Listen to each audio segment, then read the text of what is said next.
Okay, welcome everybody. Good morning to you all. Happy Tuesday. I hope you're all enjoying our wonderful Black Friday sale. Today, I'm going to talk a little bit about some keys to digestion and some of the products that I think you should really have in your house to help with digestion. So I'm going to go ahead and share my screen here so you can see what I'm seeing. Okay. And we're going to talk about the keys to digestion and understanding how digestive enzymes work.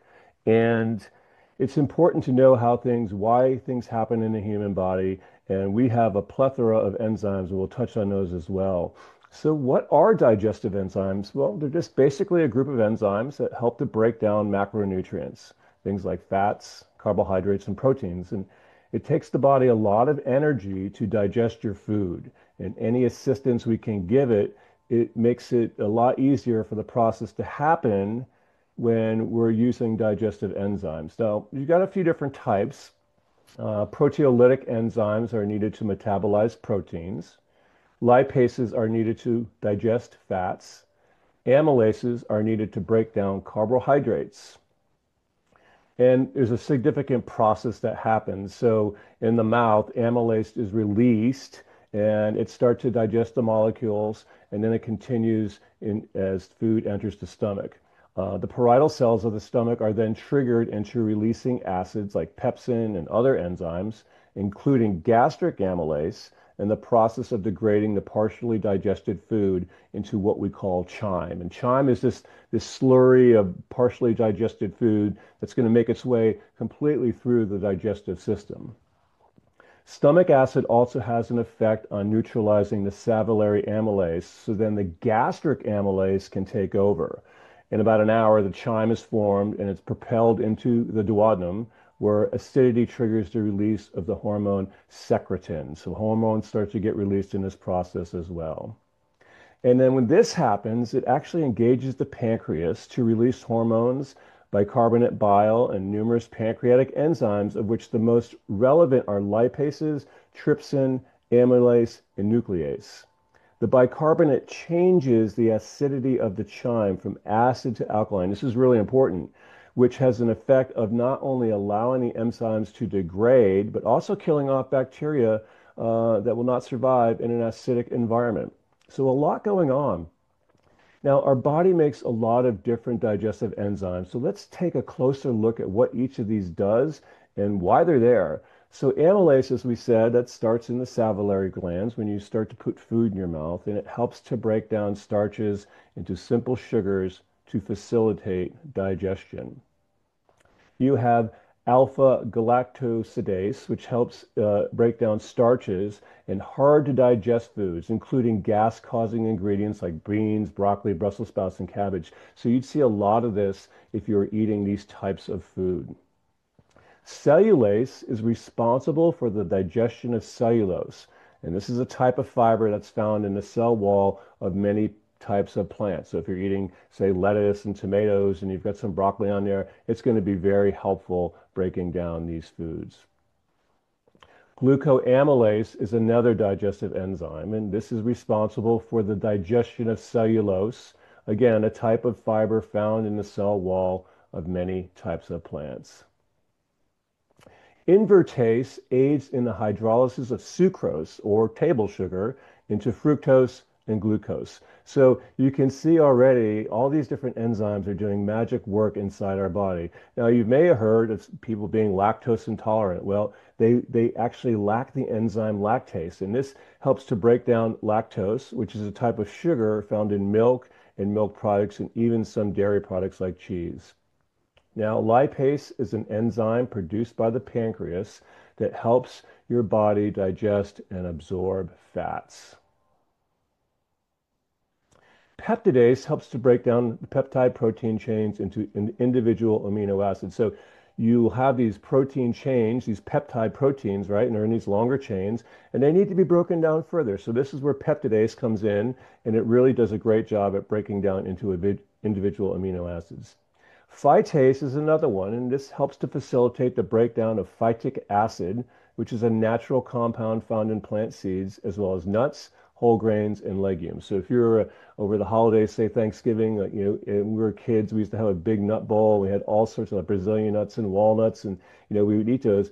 Phytase is needed to break down these foods.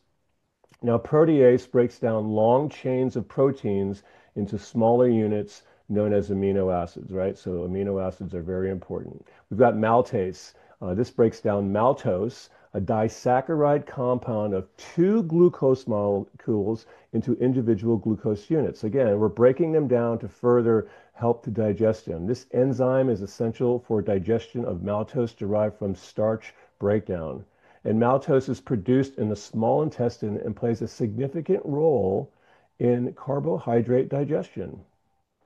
Now, you might have heard of sucrase, right? This is catalyzes the hydrolysis of sucrose, table sugar, into glucose and fructose. It's secreted by the small intestinal lining and is vital for the proper digestion of dietary sucrose. Deficiency in sucrose can lead to sucrose intolerance, resulting in gastrointestinal discomfort when eating sucrose-containing foods.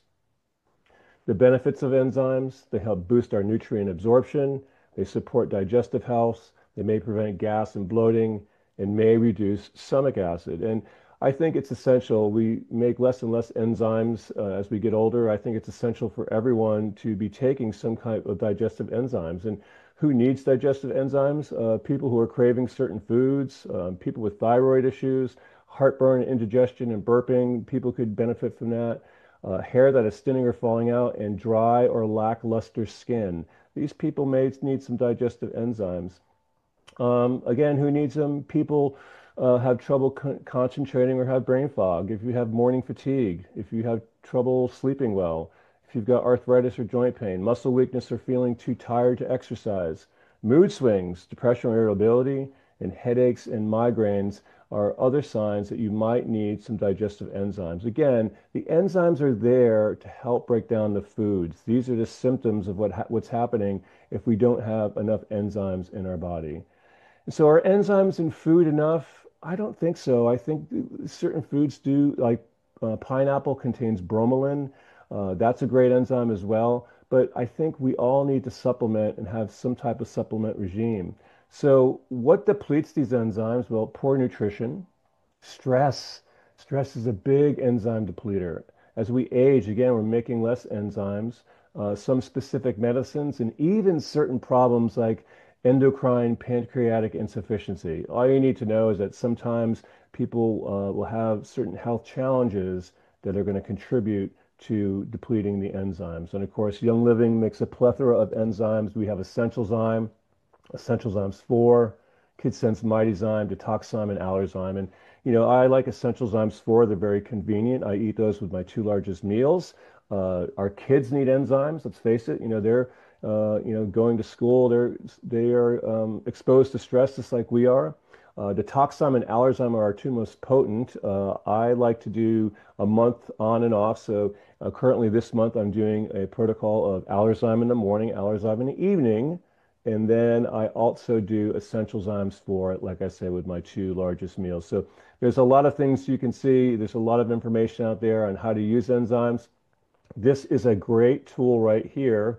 It shows you our Young Living enzymes, and it shows you which enzymes are in each product, which I love. So Chris Bowerbank, many of you know Chris. He's a great educator, wonderful scientist. He helped correct this, and we submitted this, and you can download this from the digital library, and it's under YL Enzyme Chart. And so go there, download this, educate your teams, and I think you'll find it very beneficial. All right, thank you so much, everyone. I hope you continue to enjoy Black Friday, Cyber Monday, and we look forward to seeing you on our next educational call. Have a great rest of the day.